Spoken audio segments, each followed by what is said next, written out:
นายกรัฐมนตรีแพทองธารเปิดทำเนียบต้อนรับสำนักข่าวราษฎร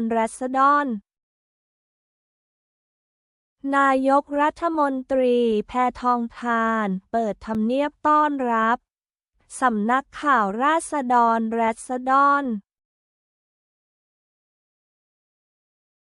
นายกรัฐมนตรีแพทองธารเปิดทำเนียบต้อนรับสำนักข่าวราษฎร